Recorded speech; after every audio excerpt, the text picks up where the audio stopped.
Hello viewers, welcome to pharma universe. இந்த வீடியோவில் நம்ம இன்றைக்கி என்ன பார்க்க போகிறோம்னா, ஃபார்மகாலஜியில் டைஜஸ்டிவ் சிஸ்டம், அதாவது கேஸ்ட்ரோ இன்டெஸ்டினல் ஏஜென்ட்ஸ்னு இருக்கும். ஸோ அந்த டாபிக்ஸ் தான் பார்க்க போகிறோம். Let's get into the video. So அதுக்கு முன்னாடி இந்த புக்கை பற்றி நான் சொல்லிடுறேன். இந்த புக்கோட நேம் வந்து பார்த்திங்கன்னா textbook of MRP pharmacist. இது ஸ்பெசிஃபிக்காக எம்ஆர்பி ஃபார்மசிஸ்ட்டுக்கு மட்டுமே மேட் பண்ணுது.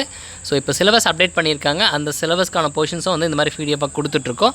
ஸோ வேணுன்றவங்க இந்த நம்பருக்கு வந்து நீங்கள் காண்டாக்ட் பண்ணி வாங்கிக்கலாம். ஸோ இந்த மாதிரி நம்ம ஃபார்மா யூனிவர்ஸ் சேனலும் வந்து பார்த்திங்கன்னா வந்து ஃபாலோ பண்ணுங்கள். இதில் வந்து ரெகுலராக அப்டேட்ஸ், இம்பார்ட்டன்ட் கொஷின்ஸ் இந்த மாதிரி வந்து அதில் போஸ்ட் பண்ணிகிட்ருக்கேன். ஸோ ஃபாலோ பண்ணுறவங்க அதுவும் ஃபாலோ பண்ணிக்க. அதுக்கான லிங்க் வந்து டிஸ்கிரிப்ஷனில் வந்து கொடுக்குறேன். அதுக்கடுத்து பார்த்திங்கன்னா நம்ம ஃபார்மா யூனிவர்ஸ் யூடியூப் சேனலையும் வந்து சப்ஸ்கிரைப் பண்ணி வச்சுக்கோங்க. சப்ஸ்கிரைப் பண்ணால் தான் நான் அடுத்த போஸ்ட் பண்ணுற வீடியோஸ் வந்து உங்களுக்கு ரெகுலராக வந்து உங்களுக்கு வந்து ஷோ ஆகும். நீங்கள் தேடாமல் நீங்களே வந்து பார்க்குற அளவுக்கு வந்து இருக்கும். ஸோ நான் எல்லாத்துக்குமே வந்து ப்ளேலிஸ்ட் வந்து க்ரியேட் பண்ணிகிட்ருக்கேன். ஃபார்மகாலஜிக்கு, ஃபார்மகாக்னஸுக்கு. நெக்ஸ்ட் வந்து அதே மாதிரி எல்லா சப்ஜெக்ட்டுக்கும் ஒவ்வொரு டாபிக்ஸாக வந்து டெய்லியும் வந்து நான் போஸ்ட் பண்ணுவேன். ஸோ ரெகுலராக வந்து பார்த்துக்குவேன். கண்டிப்பாக யூஸ்ஃபுல்லாக இருக்கும். ஸோ இன்றைக்கி பார்க்க போகிற டாபிக்ஸ் வந்து பார்த்திங்கன்னா கார்பனேட்டிவ்ஸ் வந்து ஸ்டார்ட் பண்ணலாம். சிலபஸ் ஆர்டரில் அப்படியே வந்து நம்ம போகலாம். ஸோ இது நம்ம காக்னஸை எடுக்கும் போதே வந்து நான் எக்ஸ்பிளைன் பண்ணியிருந்தேன். ஸோ கார்பனேட்டிவ்ஸ் அப்படின்னா வந்து பார்த்திங்கன்னா அந்த கேஸ்ட்ரிக் இஷ்யூவை வந்து பார்த்திங்கன்னா க்யூர் பண்ணுறது தான். கேஸ் ஃபார்ம் ஆகிறத தடுக்கிறதோ இல்லை ஃபார்ம் ஆன கேஸையும் வந்து வெளியேற்றுறதோ என்னுடைய வேலை. ஸோ அந்த கார்பனேட்டிவ்ஸ்ன்னு பார்த்திங்கன்னா நம்ம ஃபார்மகாக்னஸில் அப்படியே பிளான்ஸ் இருக்கும். என்னென்ன பிளான்ஸ் இருக்கும் பார்த்திங்கன்னா இந்த cardamom, cinnamon, coriander, fennel, garlic, ginger, இது எல்லாமே வந்து பிளான்ஸ் வந்து ஃபார்மகாக்னஸிலே வந்து படிச்சிருப்போம் டீட்டெயிலாக. ஸோ இங்கே வந்து பார்த்திங்கன்னா ஃபார்மகாலஜியில் அது வந்து எப்படி ஒர்க் ஆகுது, அதுக்கு என்ன ட்ரக்ஸ் வந்து நமக்கு நேச்சுரலாக அதாவது சிந்தட்டிக்காக இருக்குது அப்படின்றத வந்து பார்க்க போகிறோம். ஸோ அதுக்கு இருக்கிற ட்ரக் வந்து பார்த்திங்கன்னா ட்ரைமெத்தில் பாலிசிலாக்சோன். ஸோ இது வந்து பார்த்திங்கன்னா டீஃபார்மிங் ஏஜெண்ட்டாக வந்து ஆக்ட் ஆகுது. ஸோ கேஸஸை வந்து பார்த்திங்கன்னா வெளியேற்றுது. ஸோ இதெல்லாம் வந்து நேச்சுரலாக காக்னஸில் நம்ம படிக்கிறது தான். ஸோ அது வந்து ஈஸியாக தெரிஞ்சிடும். இது வந்து பார்த்திங்கன்னா டைமெத்தில் பாலிசிலாக்சோன். இது வந்து பார்த்திங்கன்னா டீஃபார்மிங் ஏஜெண்ட்டாக வந்து ஆக்ட் ஆகுது. இது வந்து எப்படி ஒர்க் ஆகுது அப்படின்னு பார்த்திங்கன்னா அதோட மெக்கானிசம் வந்து பார்த்திங்கன்னா கேஸ்ட்ரிக் மியூக்கோஸை வந்து பார்த்திங்கன்னா அது இரிட்டேஷன் பண்ணுது. ஸோ அந்த இரிட்டேஷன்னால் என்ன ஆகும்னா அந்த மோட்டிலிட்டி வந்து இன்க்ரீஸ் ஆகுது. ஸோ கேஸ்ட்ரோ இன்டெஸ்டினலோட மோட்டிலிட்டி வந்து இன்க்ரீஸ் ஆகுது. ஸோ அது எப்படின்னா இந்த ஸ்பிங்க்டர் மசில் இருக்கும் நம்ம அந்த மியூக்கோஸால், அது ரிலாக்ஸ் ஆன உடனே பார்த்திங்கன்னா கேஸ் வந்து எக்ஸ்பல்ஷன் ஆகுது. ஸோ இந்த கேஸ்ட்ரிக் மோட்டிலிட்டி அப்படின்னா அதனுடைய மூமெண்ட்ஸ், நம்மளுடைய பவுல் மூமெண்ட்ஸை வந்து பார்த்திங்கன்னா இன்க்ரீஸ் பண்ணுது. ஸோ அதனால தான் வந்து பார்த்திங்கன்னா அந்த கேஸ் வந்து வெளியாகுது. ஸோ இதே மாதிரி தான் வந்து பார்த்திங்கன்னா கான்ஸ்டிபேஷனுக்கும் வந்து ட்ரீட்மெண்ட் இருக்கும். எப்படின்னா இந்த கேஸ்ட்ரிக் மோட்டிலிட்டியை வந்து இன்க்ரீஸ் பண்ணுறதுக்கு என்னென்ன ட்ரக்ஸ் கொடுமோ அந்த மாதிரி கொடுப்பாங்க. ஸோ கான்ஸ்டிபேஷன் வந்து அதாவது பவுல் மூமெண்ட்ஸ் வந்து இன்க்ரீஸ் பண்ணும். ஸோ இப்படி தான் வந்து அங்கேயும் ட்ரீட்மெண்ட் கொடுப்பாங்க. இதே மாதிரி கேஸ் வந்து எக்ஸ்ப்ளோஷன் ஆகிறதுக்கும் பார்த்திங்கன்னா இந்த டைமெத்தில் பாலிசிலாக்சோன் அப்படின்ற ட்ரக் வந்து கொடுக்குறாங்க. ஸோ இதுதான் கார்பனேட்டிவ்ஸு, சிம்பிள் டாபிக் தான். நெக்ஸ்ட் வந்து பார்த்திங்கன்னா டைஜஸ்டன்ட். ஸோ டைஜஸ்டன்ட் வந்து பார்த்திங்கன்னா நம்ம நேற்று தான் வந்து ஃபார்மகாக்னஸில் வந்து இந்த ஃபார்மசூட்டிக்கல் என்சைம்ஸ்ன்ற டாபிக்ஸில் வந்து நான் சொல்லி கொடுத்துருப்பேன். இந்த பெப்சின், பேப்பின், பேன்க்ரியாட்டின், டயஸ்டேஸ், டக்கா டயஸ்டேஸ். ஸோ இதெல்லாம் அதனுடைய சோர்ஸ் என்ன, அதனுடைய யூசஸ் என்ன நேற்றே சொன்னேன். ஸோ அதனால தான் இந்த டாபிக்ஸ் எடுத்தது. ஏன்னா நேற்று அதை ரிலேட்டடாக நம்ம படித்ததுனால இது நம்ம அப்படியே போகும்போது இன்னும் ஈஸியாக இருக்கும். ஸோ இங்கே வந்து பார்த்திங்கன்னா என்னென்ன என்சைம்ஸ் ஆக்சுவலாக டைஜஸ்ட்னா என்னென்னா நம்ம டைஜஸ்டிவ் சிஸ்டத்தை வந்து இன்க்ரீஸ் பண்ணணும். அதாவது நம்ம ஒரு ஃபுட் சாப்பிட்றோன்னா அந்த ஃபுட் வந்து டைஜஸ்ட் ஆகணும்.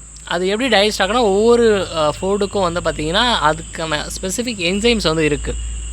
கார்போஹைட்ரேட்னா அமைலைஸ் இருக்குது. இப்போது லிப்பிட் சாப்பிட்னா லைப்பேஸ் இருக்குது. நெக்ஸ்ட் வந்து ப்ரோட்டீன் சாப்பிட்னா ப்ரோட்டீஸ்ன்ற என்சைம்ஸ் வந்து இருக்குது. இதெல்லாம் இருந்தால் தான் அந்த ஃபுட் வந்து டைஜஸ்ட் ஆகும், அதாவது பிரேக் டவுன் ஆகும். அதிலிருந்து எனர்ஜி வந்து நியூட்ரியன்ஸ் வந்து நம்மளுக்கு கிடைக்கும். டைஜஸ்ட் ஆகலாம் ஃபுட் பாய்சன் தான் ஆகும். ஸோ இதுக்கு அந்த டைஜஸ்ட் பண்ணுறதுக்கான என்சைம்ஸாக வந்து பார்த்திங்கன்னா இந்த டைஜஸ்டன்ஸ் அப்படின்னு வந்து சொல்கிறாங்க. ஸ்பெசிஃபிக்காக எதுக்கு நம்ம சாப்பிட்ற அந்த ஃபுட் மாலிகுல்ஸை வந்து பிரேக் டவுன் பண்ணுறதுக்காக. ஸோ இதெல்லாம் எப்போ யூஸ் பண்ணுறாங்க அப்படின்னா நான் நேற்றே சொல்லியிருப்பேன். நம்ம வந்து பேன்க்ரியாஸ்லாம் வந்து பார்த்திங்கன்னா இந்த என்சைம்ஸ் எல்லாம் வந்து சுருக்கும். இப்போ பேன்க்ரியாஸில் வந்து அவங்களுக்கு பிரச்சனை இருந்துச்சுன்னா அந்த பேன்க்ரியாட்டின்ற என்சைம்ஸ் வந்து சுருக்காது. ஸோ அவங்களால வந்து பார்த்திங்கன்னா அந்த டைஜஸ்டிவ்ஸ் வந்து ப்ராப்பராக ஒர்க் ஆகாது. ஸோ அவங்களுக்கு வந்து பார்த்திங்கன்னா நம்ம வந்து டயட்டில் வந்து கொடுக்குற மாதிரி இருக்கும். ஸோ அது என்ன மாதிரி டிசீஸ் வந்தால் அந்த பேன்க்ரியாட்டிஸ் வந்து பாதிக்கப்படும் அப்படின்னா பார்த்திங்கன்னா chronic pancreatitis. So inflammation of pancreas. அது நெக்ஸ்ட் வந்து பார்த்திங்கன்னா cystic fibrosis, cancer of the pancreas. So இப்போ வந்து சர்ஜரி பண்ணுறாங்க பேன்க்ரியாஸில், கட்டில் அப்படின்னா அவங்களுக்குலாம் வந்து இந்த இஷ்யூஸ் வரும். ஸோ அப்போ நம்ம வந்து இன்டென்ஷனாக டைஜஸ்டிவ் சிஸ்டம் வந்து ரெகுலேட் பண்ணுறதுக்காக இந்த டைஜஸ்டன்ஸ் வந்து கொடுப்போம். ஸோ அதில் என்னென்ன என்சைம்ஸ் எல்லாம் இருக்குது அப்படின்னு பார்த்திங்கன்னா பெப்சின். ஸோ இது எதுக்கு யூஸ் பண்ணுறாங்கன்னா கேஸ்ட்ரிக் ஏசைலியா, அதாவது பார்த்திங்கன்னா ஹேக்ளோரைட்ரியா அப்படின்னா என்னென்னா ஹைட்ரோக்ளோரிக் ஆசிட் வந்து கம்மியாக இருக்கும். ஸோ இப்போ வந்து நம்ம பாடியில் வந்து அதாவது ஸ்டொமக்கில் ஹைட்ரோக்ளோரிக் ஆசிட் இருந்தால் தான் நம்மளுக்கு வந்து அந்த டைஜஸ்ட் வந்து கரெக்டாக நடக்கும். ஸோ அது ஒரு ஆசிட். ஸோ இப்போ அந்த ஆசிட் வந்து நம்ம பாடியில் இல்லைன்னா, அதாவது ஸ்டொமக்கில் இல்லைன்னா அதுக்கு பேர் தான் ஹேக்ளோரைட்ரியா அப்படின்னு பேர். ஸோ அந்த கண்டிஷன்ஸுக்கு வந்து பார்த்திங்கன்னா ஹைட்ரோக்ளோரிக் ஆசிட் அந்த பெப்சின் வந்து கொடுக்குறாங்க. ஸோ எதனால் இது நடக்கும் அப்படின்னு பார்த்தீங்கன்னா atrophic gastritis, gastric carcinoma, pernicious anaemia. So இந்த மாதிரி கண்டிஷன்ஸ்லாம் வந்து பார்த்திங்கன்னா இந்த என்சைம்ஸ் வந்து நம்மளுக்கு குறைபாடாகும். ஸோ அதனால் அந்த என்சைமை வந்து டேரெக்டாக நம்ம வந்து டயட்டில் வந்து கொடுக்குறாங்க. நெக்ஸ்ட் வந்து பார்த்திங்கன்னா பேப்பைன். ஸோ நேற்று வந்து பார்த்தோம் பப்பாயாவில் தான் வந்து இருக்குது, கரிக்கா பப்பாயா, கரிக்கேசே ஃபேமிலி நம்ம வந்து காக்னஸில் பார்த்தோம். ஸோ அதில் வந்து மேஜர் ஆக்டிவ் கான்ஸ்டன்ஸ் தான் பார்த்திங்கன்னா இந்த பேப்பைன். ஸோ 70% இருக்கும், நேற்று நான் சொல்லி கொடுத்தேன். ஸோ அது வந்து ப்ரோட்டியோலைட்டிக் என்சைம். ப்ரோட்டியோலைட்டிக் என்சைம்னா என்ன சொன்னேன், லைட்டிக்னாவே பிரேக் டவுன், ப்ரோட்டியோலைட்டிக்னா ப்ரோட்டீனை வந்து பிரேக் டவுன் பண்ணுறது. ஸோ இப்போ வந்து பார்த்திங்கன்னா இந்த நம்ம பாடியில் நம்ம எடுத்துக்கிற டயட்டில் ப்ரோட்டீன் இருக்கும். ஸோ அதை பிரேக் டவுன் பண்ணுறதுக்காக அது தேவை அப்படின்னு வந்து கொடுக்குறாங்க. எங்கேருந்து எடுக்கிறாங்கன்னா ரா பப்பாயா. ஸோ அதை நம்ம காக்னஸில் படிப்போம், அதனுடைய சோர்ஸ் என்ன, சினானிம் என்ன ஃபேமிலி அப்படின்னு படிப்போம். கரிக்கா பப்பாயா, கரிக்கேசே ஃபேமிலி அப்படின்னு படித்தோம். ஸோ அது வந்து அதுலேருந்து ஆக்டிவ் கான்சன்ஸ் தான் வந்து பார்த்திங்கன்னா இந்த பேப்பைன். நெக்ஸ்ட் வந்து பார்த்திங்கன்னா பேன்க்ரியாட்டின். ஸோ பேன்க்ரியாட்டின் நம்ம வந்து காக்னஸில் வந்து பார்த்தோம் என்சைம்ஸில். ஸோ பேன்க்ரியாட்டின்றது வந்து பேன்க்ரியாசிஸில் செக்ரெட் ஆகிற என்சைம். ஸோ நமக்கு அது இல்லைனா அது எங்கேருந்து எடுப்பாங்கன்னா ஹாக் அண்டு பெக்கில் வந்து அதனுடைய பேன்க்ரியாஸ்லேருந்து எடுக்கிறாங்க. ஸோ இதுவும் காக்னஸ் அதனுடைய சோர்ஸ் யூஸஸ் தான் சொல்லி கொடுத்துருக்கேன். அதை வந்து பார்க்காதவங்க லிங்க் வந்து டிஸ்கிரிப்ஷனில் கொடுக்குறேன், கண்டிப்பாக பாருங்கள். ஸோ நெக்ஸ்ட் வந்து பார்த்திங்கன்னா அது என்னென்ன ஆக்டிவ் கான்சன்ஸாக இருந்து எடுக்கிறாங்க அப்படின்னா அந்த பேன்க்ரியாசிஸ்லேருந்து பேன்க்ரியாட்டின் என்ன இருக்குன்னா அமைலேஸ், ட்ரிப்சின், லைப்பேஸ். ஸோ இதெல்லாமே வந்து இருக்குது. ஸோ இது அமைலேஸ்ன்றது அது கார்போஹைட்ரேட்டை வந்து பார்த்திங்கன்னா பிரேக் டவுன் பண்ணுறது. ஸோ இதெல்லாமே ரிப்பீட்டடாக சொல்லிட்டுருக்கேன். ஸோ அதெல்லாம் வந்து வாட்ச் பண்ணிக்கோங்க. ஸோ பேன்க்ரியாசிஸ் நமக்கு ஏதாவது இஷ்யூ வந்துச்சுன்னா இந்த மாதிரி பேன்க்ரியாட்டின் என்சைம்ஸ் வந்து எடுத்து கொடுப்பாங்க.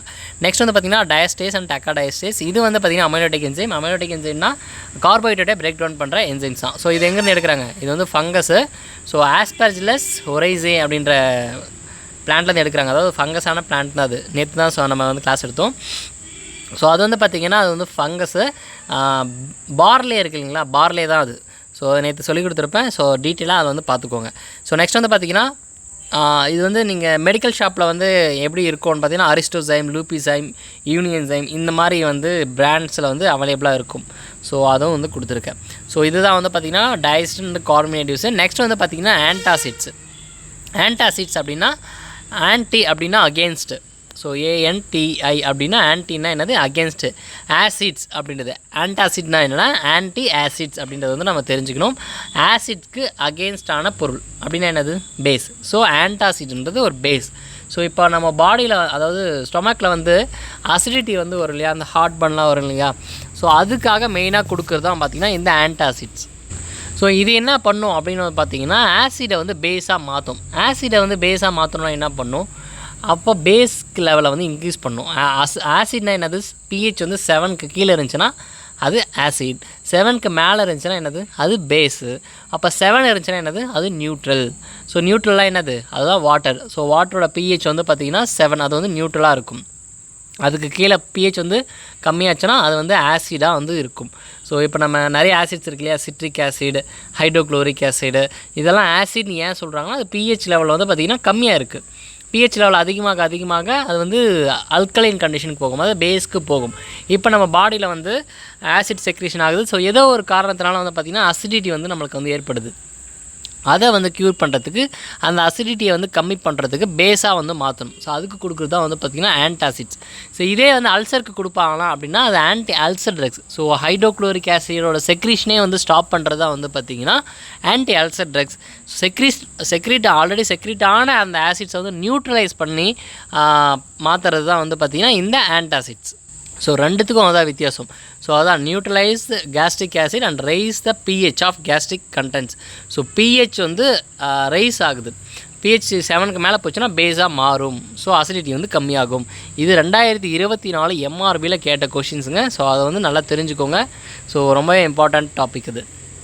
நெக்ஸ்ட் வந்து பார்த்திங்கன்னா நம்ம அந்த ஆசிட்ன்றது அது ஆசிடாக இருந்தால் மட்டும்தான் வந்து பார்த்திங்கன்னா நமக்கு வந்து அதனோட பலனை வந்து தரும்.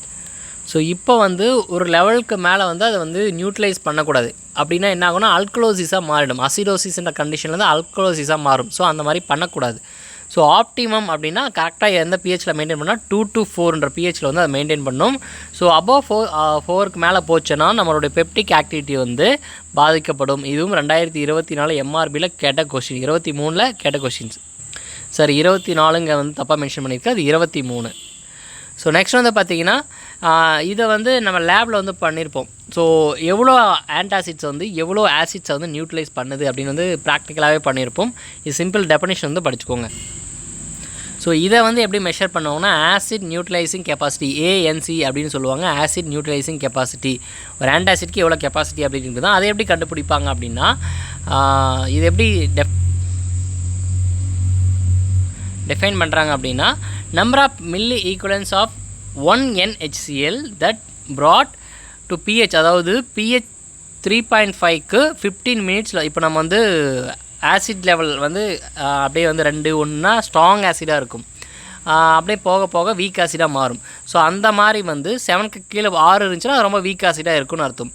இதே pH வந்து 8 இருந்துச்சுன்னா அது வந்து வீக் பேஸ். இதே வந்து pH ரைஸ் ஆகி 14க்கு மேலே போச்சுன்னா ஸ்ட்ராங் பேஸ். ஸோ இப்படி தான் வந்து அந்த ஸ்ட்ராங்கு வீக்கர் வந்து மெஷர் பண்ணுவோம். ஸோ இப்போ 3.5ன்றது அப்படியே வந்து ஸ்லைட்லி அது வீக் பேஸாக வந்து வீக் ஆசிட்ஸாக வந்து மாறும். ஸோ அதை வந்து 15 மினிட்ஸ்லேயோ இல்லை சம் டெஸ்ட்டில் வந்து பார்த்திங்கன்னா 60 மினிட்ஸ்லேயோ வந்து கொண்டு வரும். pHஐ வந்து அதிகப்படுத்தி ஆசிட் லெவலை வந்து கம்மி பண்ணும். ஸோ எவ்வளோ ஆன்டாசிட்ஸ் வந்து எவ்வளோ ஆசிட்டை வந்து கம்மி பண்ணுது அப்படின்றத மெஷர் பண்ணுறது தான் இந்த ஆசிட் நியூட்ரலைசிங் கெப்பாசிட்டி. ஸோ அதை வந்து தெரிஞ்சுக்கோங்க. இப்போ ஆன்டாசிட்ஸை வந்து கிளாஸிஃபை பண்ணும்போது பார்த்திங்கன்னா 2 ஆன்டாசிட்ஸ் வந்து ப்ரெசென்ட் இருக்குது. 2 டைப்பு, சிஸ்டமிக்கு நான் சிஸ்டமிக் ஆன்டாசைட்ஸ். சிஸ்டமிக் அப்படின்னா என்னென்னு பார்த்தீங்கன்னா சிஸ்டமேட்டிக்காக நம்ம பாடியில் போயிட்டு, அதாவது நம்ம வந்து வாயில் எடுத்துக்கும் போது வயிற்றில் போயிட்டு லிவருக்கு போயிட்டு சிஸ்டமில், அதாவது நம்ம சிஸ்டம் வந்தாலே சர்க்குலரி சிஸ்டம் தான் இந்த இடத்துல. ஸோ நம்ம ரத்தத்தில் கலந்து அதுக்கப்புறம் வந்து பார்த்திங்கன்னா அசிடிட்டி லெவலை கம்மி பண்ணுறது தான் பார்த்திங்கன்னா இந்த சிஸ்டமிக் ஆன்டாசிட். இதே நான் சிஸ்டமிக் ஆன்டாசிட்னால் அது ரத்தத்துக்கெல்லாம் போகவே தேவையில்லை, நம்ம பாடியில் அப்படியே வந்து ஆட்டோமேட்டிக்காக அந்த அசிடிட்டி லெவலை வந்து கம்மி பண்ணும். ஸோ அது எப்படி பண்ணணும் நான் பின்னாடி சொல்கிறேன். ஸோ இப்போது தெரிஞ்சுக்கோங்க. நான் சிஸ்டமிக்னா ரத்தத்தில் கலந்து ஆக்ட் பண்ணும், இது ரத்தத்தில் கலக்காமே டைரெக்டாக அப்படியே வந்து ஆக்ட் பண்ணும். அதாவது சிஸ்டமிக் சர்க்குலேஷனில் அது இன்வால்வ் ஆகாது. ஸோ அதுதான் நான் சிஸ்டமிக்ன்றத மீனிங். ஸோ இந்த சிஸ்டமிக்கில் வந்து பார்த்திங்கன்னா 2 ட்ரக்ஸ் தாங்க மேஜராக இருக்கும். ஒன்று சோடியம் பைகார்பனேட், இன்னொன்று சோடியம் சிட்ரேட். இந்த 2 ட்ரக்ஸ் தான். இது ரெண்டுமே வந்து பார்த்திங்கன்னா இம்பார்ட்டண்ட். ஏன்னா சோடியம் பைகார்பனேட் 2023 எம்ஆர்பியில் கேட்ட கொஷின், சோடியம் சிட்ரேட்ன்ட்டு 2024 ட்ரக் இன்ஸ்பெக்டரில் கேட்ட கொஷின். ஸோ ரெண்டுமே வந்து இம்பார்ட்டண்ட்டு. கண்டிப்பாக இதுலேருந்து ஒரு கொஷின்ஸ் வந்து வந்துடுது. ஸோ இது நல்லா வந்து தெளிவாக படிச்சுக்கோங்க, கன்ஃபியூஸ் ஆகக்கூடாது. சிஸ்டமிக்னா என்ன, நான் சிஸ்டம்னா தெளிவாக இருக்கணும், ஆன்டாசிட்னா தெளிவாக இருக்கணும், ஆன்டி அல்சர்னாலையும் தெளிவாக இருக்கணும். எது நியூட்ரலைஸ் பண்ணுறது, எது ஆசிட் செக்ரேஷனாக கம்மி பண்ணுறது கொஞ்சம் கான்சியஸாக யோசிச்சு படிச்சுக்கோங்க. ஸோ அதில் நம்ம முதல்ல பார்க்குறது வந்து பார்த்திங்கன்னா சோடியம் பைகார்பனேட்டு. ஸோ இது வந்து சிஸ்டமிக்காக வந்து நமக்கு அப்சர்வ் ஆகுது. இதே லார்ஜ் டோஸ் எடுத்துக்கிட்டோம்னா வந்து பார்த்திங்கன்னா அல்கலோசிஸ் வந்து ப்ரொடியூஸ் பண்ணுது. ஸோ இப்போ வந்து ஆசிட் அதிகமாக இருந்தால் அது பேர் அசிடோசிஸு. அதே வந்து pH அதிகப்படுத்திச்சுன்னா அது வந்து அல்கலோசிஸாக வந்து மாறும். ஸோ ஓவர்டோஸ்னால தான் அது ஆகும். ஸோ அந்த மாதிரி எடுத்துக்க மாட்டாங்க, அது வந்து நார்மலாகவே வந்து சரி பண்ணிவிடும். ஸோ இது வந்து பார்த்திங்கன்னா இந்த CO2 வந்து ப்ரொடியூஸ் பண்ணுது. இப்போ நம்ம ஈனோ வந்து குடிப்போம் இல்லையா, நமக்கு நெஞ்செரிச்சலாக இருக்குன்னா ஈனோ குடிப்போம் இல்லையா. ஸோ அதே மெக்கானிசம் தான், அது வந்து பொங்கி வரும், ஏன்னா கார்போஹைட்ரேட் வந்து அதில் வெளியே வரும். ஸோ அதே மெக்கானிசம் தான் இங்கேயும். இது சாப்பிட்டு முடிச்சோன்னே நம்மளுக்கு ஒரு பிரச்சனை வரும், ஆசிட் ரீபவுண்ட், அதாவது ரீபவுண்ட் அசிடிட்டின்னு சொல்லுவாங்க. ரீபவுண்ட் அசிடிட்டி அப்படின்னா என்னென்னா, இப்போ நம்ம ஒரு ஆன்டாசிட்ஸோ இல்லை அல்சர் ட்ரக்ஸோ நம்ம எடுத்துக்கும் போது அது ஒரு பர்டிகுலர் டைம் தான் ஒர்க் ஆகும். அதனுடைய ஒர்க் முடிஞ்சவொடனே என்ன ஆகும், மறுபடியும் வந்து ஆசிட் செக்ரேஷன் வந்து புதுசாக செக்ரேட் ஆகும் இல்லையா. அந்த மாதிரி வரும்போது அதனால் ஏற்படுற அசிடிட்டி தான் வந்து பார்த்திங்கன்னா ரீபவுண்ட் அசிடிட்டி. ஸோ இது கொஞ்ச நேரத்துக்கு தான் இருக்கும். ஸோ அதனால் வந்து அதனால் பிரச்சனை இருக்காது. ஸோ இப்போ வந்து பார்த்திங்கன்னா சோடியம் வந்து அதிகமாக இருக்கும், ஏன்னா சோடியம் பைகார்பனேட்ன்றது சோடியம் இருக்குது. ஸோ சோடியம் நம்ம பாடியில் அதிகமாச்சுன்னா என்னென்னா வாட்டர் ரிட்டென்ஷன் வந்து அதிகமாகும். ஏன்னா சோடியம்க்கான ப்ராப்பர்ட்டி வந்துன்னா வாட்டர் ரிட்டென்ஷன் ப்ராப்பர்ட்டி அதிகமாக இருக்குது. ஸோ அப்படின்னா என்ன ஆகும், எடிமா வரும், அதனால் கன்ஜஸ்டிவ் ஹார்ட் ஃபெயிலியரெல்லாம் வர வாய்ப்பு இருக்குது. ஸோ அதெல்லாம் வந்து காம்ப்ளிகேஷன்ஸ் எல்லாம் இருக்குது நம்ம இதை எடுத்துக்கும் போது. இப்போ அந்த சோடியம் பைகார்பனேட்டோடைய பேர் வந்து எத்தனை பேருக்கு தெரியும்னு தெரியல. இது வந்து பேக்கிங் சோடா தான். பேக்கிங் சோடா அப்படின்னா நம்ம வந்து தோசைக்கும் இட்லிக்கும் ஒரு சோடா மாவு போடும் இல்லைங்களா, அந்த பவுடர் தான் வந்து பார்த்திங்கன்னா இந்த பேக்கிங் சோடா, அதாவது சோடியம் பைகார்பனேட். ஸோ அதனால தான் பார்த்திங்கன்னா நம்மளுக்கு அதெல்லாம் சாப்பிடும்போது தண்ணி தாகம் அதிகமாக எடுக்கிறதுக்கான காரணம் அதுதான். ஏன்னா சோடியம் வந்து பார்த்திங்கன்னா வாட்டர் ரிட்டென்ஷன் ப்ராப்பர்ட்டி அதிகமாக இருக்குது. அது வந்து வாட்டரை வந்து ரொம்பவே செல்லுக்கு அப்புறம் வாட்டர்ஸ் எல்லாம் வந்து பார்த்திங்கன்னா இது வந்து ரீட்டைன் பண்ணி வச்சுக்கும். செல்லுக்கு வாட்டரே போகாது. ஸோ அப்போ வந்து என்ன ஆகும், உங்களுக்கு வந்து ஆட்டோமேட்டிக்காக அந்த தண்ணி தாகும். அதாவது நம்ம தான் உப்பு சாப்பிட்டாலே அதாவது இதுன்னு கிடையாது, சோடியம் கண்டென்ட் சாப்பிட்டாலே பார்த்திங்கன்னா நமக்கு வந்து தண்ணி குடிக்கிற அந்த ஃபீல் வரும். ஸோ காரணம் வந்து பார்த்திங்கன்னா வாட்டர் ரிட்டென்ஷன் ப்ராப்பர்ட்டி அதிகமாக இருக்கும். செல்லுக்குள்ளே தண்ணி போகாமல் இது ரிட்டைன் பண்ணி வச்சுக்கும். ஸோ செல்லுக்குள்ளே இருக்கிற தண்ணி வந்து கம்மியாக இருக்கும். அதனால் வந்து நம்ம நேச்சுரலாக தண்ணி தாகம் எடுக்கும். ஸோ இந்த பிரச்சனைலாம் இருக்குது. ஸோ இது என்ன பண்ணும், செல்லுக்குள்ளே தண்ணி அந்த தண்ணியில் எங்கே ரிட்டைன் பண்ணணும். ஸோ இதுதான் அந்த எடிமா, அந்த கன்ஜஸ்டிவ் ஹார்ட் ஃபெயிலியர், ஃப்ளூயிட் லெவலை வந்து இன்க்ரீஸ் பண்ணணும் நம்ம பாடியில். ஸோ அதனால தான் நம்ம அதிகமாக தண்ணி குடித்து அதை வந்து ஃப்ளஷ் அவுட் பண்ணிவிடுவோம். ஸோ யூசஸ் பார்த்திங்கன்னா வந்து ஹார்ட் பர்னுக்கு வந்து கொடுக்குறாங்க. ஸோ இது வந்து குயிக்காக வந்து நம்மளுக்கு அந்த ரிலீஃப் கொடுக்கும். ஸோ இப்போ வந்து பார்த்திங்கன்னா இப்போ நம்ம யூரினரி ப்ராப்ளம், அசிடோசிஸ், யூரினோடைய பிஹெச்சும் வந்து மெயின்டைன் பண்ணணும். நம்ம தண்ணி குடிக்கலாம், அந்த அசிடிட்டி வந்து வரும். அதாவது யூரினரி யூடிஐ இன்ஸ்பெக்ஷன்லாம் அது மோஸ்ட்டாக வரும். ஸோ அங்கே வந்து அல்கலைஸ் பண்ணனாலையும் அங்கேயும் வந்து ஆக்ட் பண்ணுது. அல்கலைஸ் யூரின், ஏன்னா அசிடிட்டிலேருந்து நம்ம பிஹெச் ரைஸ் பண்ணால் அல்கலைனாக மாறும். ஸோ அதுக்காக அந்த பர்பஸ்க்காகவும் வந்து கொடுக்குறாங்க. ஸோ நெக்ஸ்ட் வந்து பார்த்திங்கன்னா சோடியம் சிட்ரேட்டு. சோடியம் சிட்ரேட்டு வந்து பார்த்திங்கன்னா எல்லா ப்ராப்பர்ட்டிஸ்க்கு என்னென்ன ப்ராப்பர்ட்டிஸ் வந்து சோடியம் பைகார்பனேட் இருக்கோ அதே ப்ராப்பர்ட்டி தான் சோடியம் சிட்ரேட்டும் இருக்கும். இது வந்து பார்த்திங்கன்னா ஆசிட் நியூட்ரலைசிங் கெப்பாசிட்டி வந்து பார்த்திங்கன்னா இதுக்கு 1 கிராம் வந்து எவ்வளோ நியூட்ரலைஸ் பண்ணால் 10 மில்லி ஈக்குவலன்ஸ் HCl வந்து நியூட்ரலைஸ் பண்ணுது. இதுவும் வந்து ஆனால் இது ஒன்று என்னென்னா CO2 வந்து இந்த இடத்துல வந்து இன்வால்வ் ஆகிறது. அங்கே வந்து CO2 வரும், இங்கே CO2 வராது. ஸோ இது ரெண்டு தான் அதுக்கும், இது ஒன்று தான் அதுக்கும் இருக்கிற வித்தியாசம். ஸோ இது வந்து ஈஸியாக புரிஞ்சிருக்கும்னு நினைக்கிறேன். சிஸ்டமிக் ஆன்டாசிட்னா ஒரு ஐடியா தெரிஞ்சிருக்குன்னு நினைக்கிறேன். இதில் வந்து கொஷின் எப்படி கேட்குறேன்னா பார்த்துக்கோங்க. இதனுடைய சைடு எஃபெக்ட் வந்து அல்க்ளோசிஸு, அது வந்து தெரிஞ்சுக்கோங்க. நெக்ஸ்ட்டு வந்து பார்த்திங்கன்னா நான் சிஸ்டமிக் ஆன்டாசிட்ஸ். நெக்ஸ்ட்டு பார்த்திங்கன்னா இந்த நான் சிஸ்டமிக் ஆன்டாசிட்னால் வந்து பார்த்திங்கன்னா இது வந்து மெக்கானிக்கலாக வந்து ஆக்ட் ஆகும், ஃபிசியாலஜிக்கலாக ஆக்ட் ஆகாது.